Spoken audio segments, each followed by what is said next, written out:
नमस्कार मित्रांनो, अक्षय आणि माझी काकी स्नेहल यांच्या प्रेमाची आणि भावनांच्या प्रवासाची कथा मी तुम्हाला सांगणार आहे. ही एक खाजगी आणि हळूवार प्रेम कथा आहे. मी कोल्हापूर जवळ एका गावात राहतो. माझे वय 25 वर्ष आहे आणि माझ्या शेजारीच माझी सख्खी काकू स्नेहल राहते. तिचे वय 42 वर्ष असून ती दिसायला खूपच सुंदर आणि आकर्षक आहे. आमची घरे एकमेकांना लागूनच असल्याने माझे तिच्या घरी रोजचे येणे जाणे असायचे. आमच्या या नात्याची सुरुवात झाली 9 वर्षापूर्वी, म्हणजे मी 16 वर्षाचा आणि काकी 33 वर्षाची असताना. मी नुकताच वयात येत होतो आणि माझ्या मनात अनेक नवीन भावनांचा कल्लोळ सुरू होता. त्या काळात मनोरंजन आणि माहितीची साधने मर्यादित होती. टीव्हीवरील सावधान इंडिया आणि क्राईम कथा हे माझे आवडते कार्यक्रम होते, ज्यातून अनेकदा मी भावनांना वाट मोकळी करून देत असे. सुट्टीच्या एका दुपारी मी काकीकडे गेलो, तेव्हा तीही मराठी कथा पाहत होती. तिथून पुढे मला जेव्हाही वेळ मिळेल मी काकीच्या घरी जाऊन तिच्या सोबत टीव्ही पाहू लागलो. टीव्ही तिच्या बेडरूम मध्ये असल्याने आम्ही रोज बेडरूमवर बसून किंवा पुढून कार्यक्रम पाहत असो. या कार्यक्रमामध्ये अनेकदा भाचा काकी किंवा शिक्षक विद्यार्थी यांच्यातील नात्यावर आधारित प्रसंग असायचे, पण माझ्या मनात काकीबद्दल तसा कोणताही विचार कधी आला नव्हता. एक दिवस मित्राने त्याच्या वडिलांचा मोबाईल आणला आणि त्यात काही खासगी व्हिडिओ दाखवले. ते पाहून माझ्या मनात खूप उत्कृष्टता निर्माण झाली. घरी गेल्यावर मी माझ्या भावनांना वाट मोकळी केली, पण माझ्या डोळ्यासमोरून ते दृश्य जात नव्हते. दुसऱ्या दिवशी सावधान इंडियाचा एक प्रसंग पाहिला, ज्यातील महिलेची बांधणी अगदी माझ्या काकीसारखीच आकर्षक होती. तेव्हा पहिल्यांदाच मी माझ्या काकीला त्या विचारामध्ये पाहिले. मी माझ्या भावनांना शांत करताना त्या महिलेऐवजी सतत काकीचा विचार करत होतो. मी बाहेर आलो आणि नेमकी काकी समोर उभी होती. तिला पाहताच माझ्या अंगावर रोमांच उभे राहिले. काकी नेहमी सारखीच होती, पण आज माझी नजर बदलली होती. तिच्या 34, 32, 36 या प्रमाणबद्ध बांधणीकडे, कमरेत खोचलेले पदरातून दिसणाऱ्या पेटाकडे आणि तिच्या आकर्षक वस्त्रस्थळाकडे पाहिल्यावर मला तिच्यातील स्त्रीभाव पहिल्यांदा जाणवले आणि माझ्या मनातल्या भावना अधिक तीव्र झाल्या. मी पटकन तिथून निघून माझ्या खोलीत गेलो. तिथून पुढे माझा जेव्हाही जसा मूड होईल मी लपून काकीला पाहत माझ्या भावनांना वाट मोकळी करून देत असे. हे असे 2 वर्षे चालले. 12वीच्या सुट्ट्या लागल्यावर माझा दिनक्रम जवळजवळ 24 तास काकीच्या घरी सुरू झाला. मी अनेकदा तिला साडी बदलताना पाहिले आणि तिच्या वक्षस्थळाचे दर्शन तर वारंवार होत असे. आमची जवळीक वाढू लागली होती. काका दिवसभर कामावर असल्याने तिलाही माझी सोबत आवडायची, पण हळूहळू काकीला माझ्यातील जवळीक जाणवू लागली होती आणि मी तिला लपून पाहतोय हेही तिच्या लक्षात आले होते. तिने 5-6 वेळा मला दुर्लक्षित केले, पण एके दिवशी तिने मला पकडले आणि खूप कटू शब्दात समजावले. अक्षय, मी हे खूप दिवसापासून पाहते. हे काय चाललंय तुझं? तू आता वयात आला आहेस, मी समजू शकते, पण आपलं नातं काय आहे? मी तुझी काकी आहे हे तुला शोभते का? त्या दिवशी तिने मला खूप काही सुनावले, पण भीती वाटली की तिने काकांना सांगितले तर खूप वाईट होईल. शेवटी ती म्हणाली, मी तुझी काकू आहे म्हणून तुला सोडते. बाहेरशी काही करू नकोस, नाहीतर कुणाचा तरी मार खाशील. मी गुपचूप ऐकून घेतले आणि आईने हाक मारल्यामुळे तिथून निघालो. त्यानंतर 2-3 दिवस मी तिच्याकडे गेलो नाही. 4थ्या दिवशी काकीनेच मला गाठले. थोड्या रागात आणि थोड्या प्रेमाने म्हणाले, अरे अक्षय, आला नाहीस 2-3 दिवस झाले, रागवलास की काय? अरे मी तुझ्या भल्यासाठी सांगते. आई असल्यामुळे तिने विषय बदलला. हळूहळू आमचा दिनक्रम पुन्हा सुरू झाला. काकी आता माझ्यावर लक्ष ठेवून होती. मी तिला गुपचूप पाहतोय, तिचे अंतर्गस्थ पाहिले हे सर्व तिला माहित होते, पण ती शांत राहिली. यामुळे माझा तीळ वाढला. मी मुद्दाम तिच्या घरी अंघोळीच्या वेळी तिच्या घरी जात होतो. आता तिलाही त्यात एक प्रकारचा आनंद वाटू लागला असावा. आमचा एकमेकांना स्पर्श वारंवार होऊ लागला. नकळतपणे माझा हात तिच्या नितंबांना लागत होता, तर तिचा हातही माझ्या संवेदनशील भागाला स्पर्श करत होता. बोलताना मी एकमेकांना चिटकून बसू लागलो. एकमेकांचे हात हातात पकडत होतो. माझ्यासाठी हे सर्व नवीन होते. काकीने सांगितले की लग्नाआधी तिचा कोणीही प्रियकर नव्हता. 2 मिली असूनही तिचे टापटीप राहणीमान आणि आकर्षक बांधणीमुळे ती अजूनही खूप सुंदर दिसते. अशी माझी सुंदर काकी आता माझ्या खूप जवळ आली होती. दुपारी बेडवर टीव्ही पाहताना मी मुद्दाम पाय तिच्यावर टाकायला सुरुवात केली. 2-3 वेळा तिने काहीच अपेक्षा घेतला नाही. मग मी झोपेचे नाटक करत हात तिच्या अंगावर टाकला. तिने तो एकदा झटकारला, दुसऱ्यांदा झटकारला, पण तिसऱ्यांदा काही बोलली नाही. यामुळे मी जास्त तिच्या जवळ सरकू लागलो. आधी ती थोडी बाजूला व्हायची, पण नंतर तिनेच मला चिटकायला सुरुवात केली. आता माझा आत्मविश्वास वाढला होता. मी माझ्या शरीराचा संवेदनशील भाग तिच्या शरीराला लागेल अशा रीतीने झोपू लागलो. माझ्या अंगावर टाकलेला हात मी घट्ट धरू लागलो. हा सगळा प्रकार खूप हळूहळू सुरू होता. माझा 12वीचा निकाल लागून महाविद्यालयामध्ये प्रवेश घेण्याची लगबग सुरू झाली. त्यामुळे रोजची तिच्या घरी येणे जाणे कमी झाले. एक दिवस दुपारी आम्ही अशी झोपलो होतो. सावधान इंडियाचा तोच प्रसंग पुन्हा लागला. तसा माझ्या मनात पुन्हा भावनांचा कल्लोळ सुरू झाला. मी तिच्या अंगावर हात टाकला आणि जवळ सरकलो.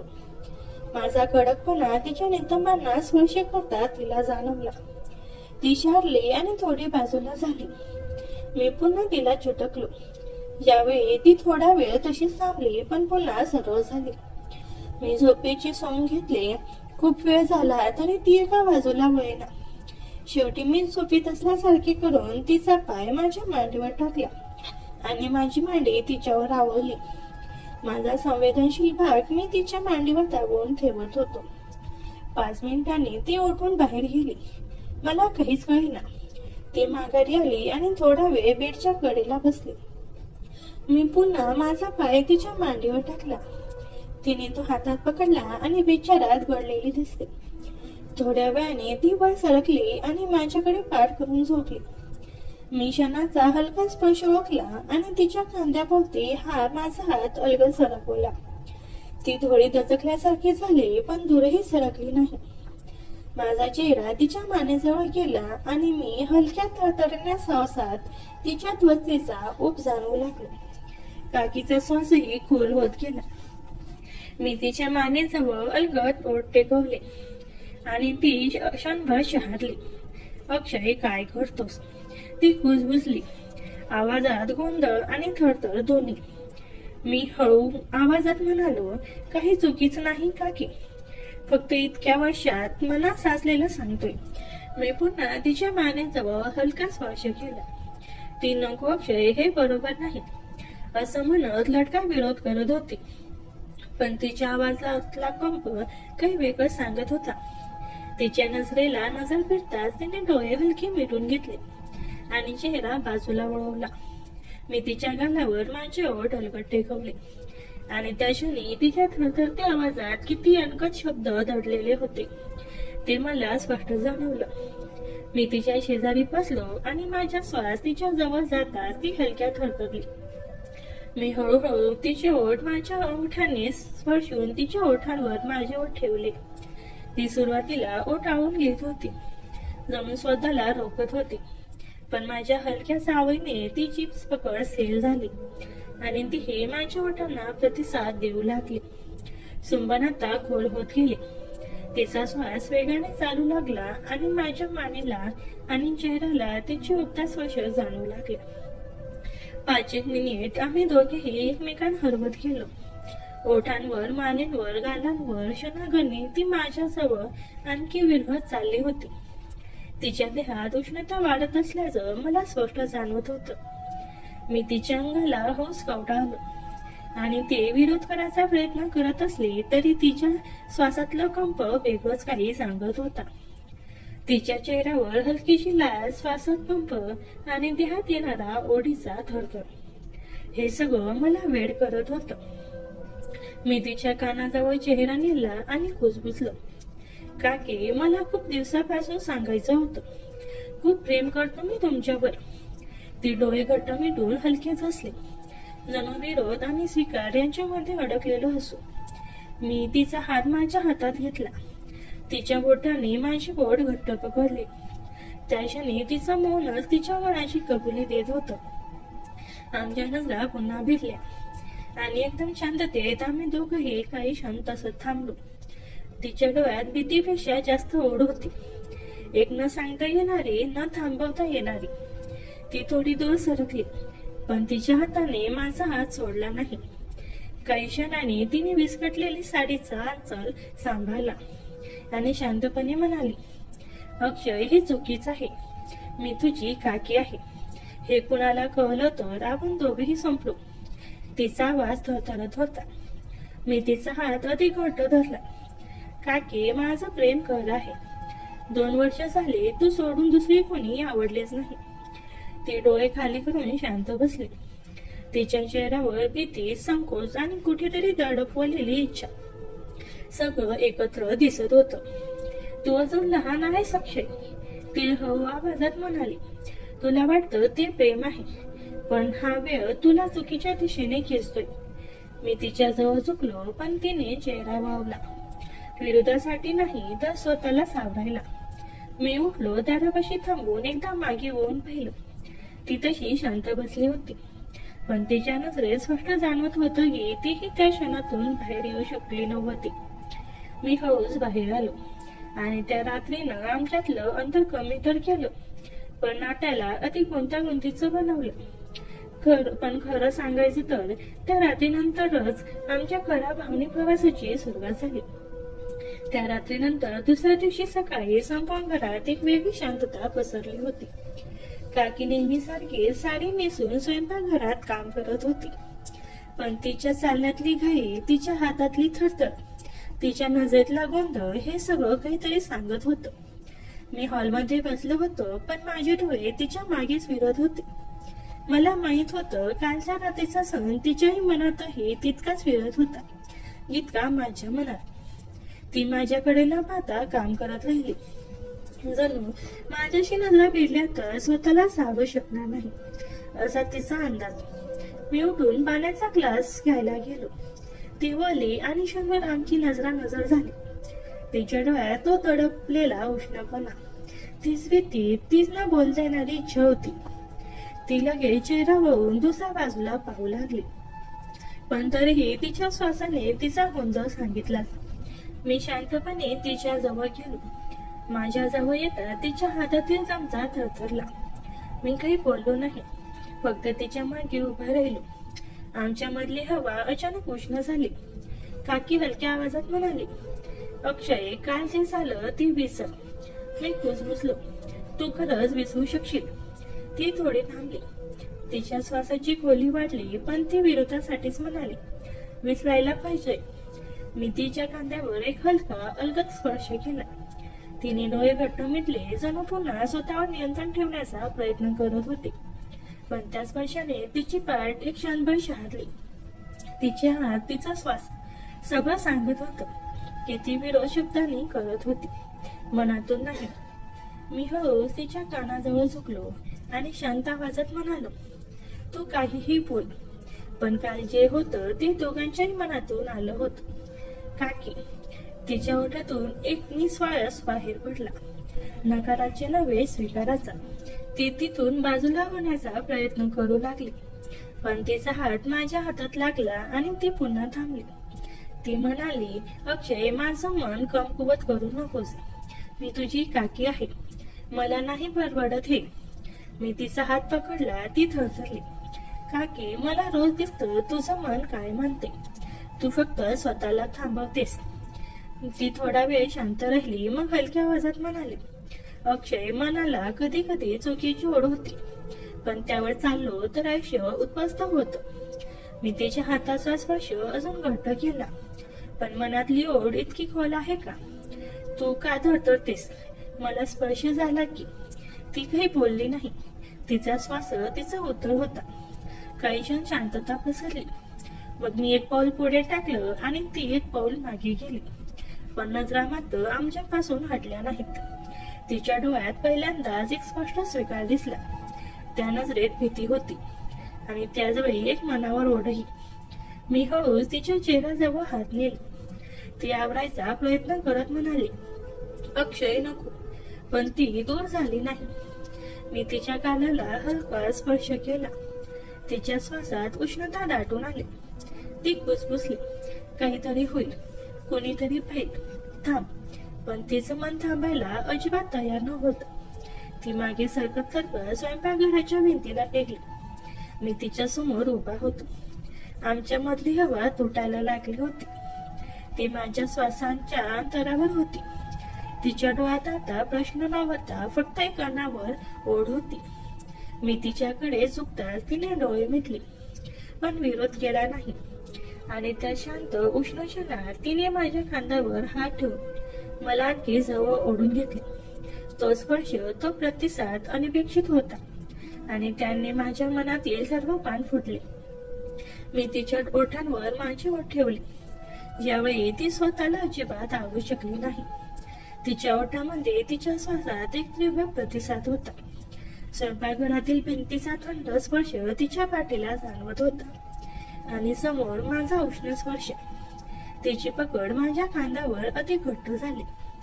पहिल्यांदाच तिने तिच्या मनात दडलेल्या भावनांना मोकळीवाट करून दिली. जवळपास 2 मिनिटे आम्ही एकमेकात धरून गेलो. तिचा श्वास पूर्णपणे भरून आला होता आणि माझ्या मानेजवळ तिची ओठ थरथरत होती. मी थोडा दूर झालो तेव्हा तिच्या डोळ्यात एक विचित्र चमक होती. भीतीची नव्हे तर नुकत्याच मिळालेल्या तीव्र समाधानाची. ती अजूनही भिंतीला टेकून उभी होती. तिचे केस थोडे विस्कटले होते आणि तिची साडी छातीजवळून किंचित ढिली झाली होती. मी तिचा हात हातात घेतला. तो हात आता थरथरत नव्हता, पण उष्ण होता. अक्षय, आता काय? तिने अत्यंत हळू आवाजात विचारलं. जणू हा प्रश्न ती स्वतःलाच विचारत होती. का की मला फक्त तुझं प्रेम हवं. मी तिचा हात माझ्या छातीवर ठेवत म्हणालो. तिने डोळे मिटले. मी तुझी काकू आहे, हे विसरू नकोस. नाही विसरणार, पण मला तुझ्या डोळ्यात दिसते. तूही विसरू शकत नाहीयेस. मी उत्तर दिले. ती थोडी सरळ झाली. कोणाला सांगायचं नाही, कधीच नाही, तिने कठोर आवाजात सांगितले. पण तिच्या डोळ्यातील ओढ स्पष्ट होती. मी हसून तिच्या जवळ गेलो आणि हळूच तिच्या गालावर चुंबन घेतले. प्रॉमिस. यानंतर तिने स्वतःला सावरले आणि ती स्वयंपाकाच्या कामाला लागली. पण आता आमच्या नात्याला एक नवीन खासगी वळण मिळाले होते. ती वारंवार माझ्याकडे पाहत होती आणि मीही तिला पाहून स्मित करत होतो. ती लाजायची आणि पुन्हा कामात लक्ष द्यायचा प्रयत्न करायची.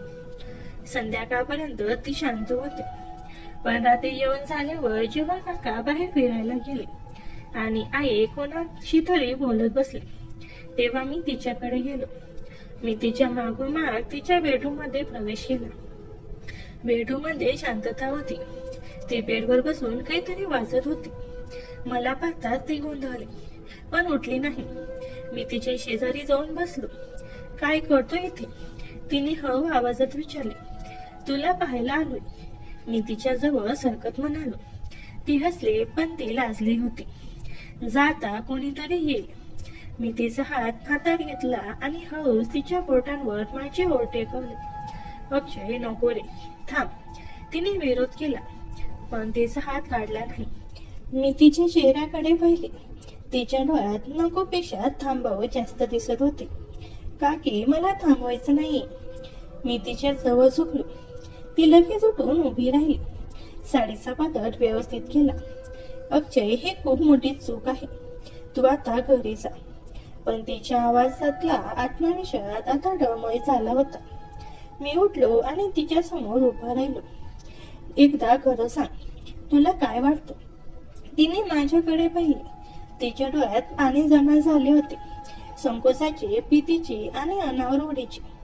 मला माहित नाही अक्षय, माझं मन मला तुझ्यापासून दूर राहू देत नाहीये. ती अडखळत म्हणाली.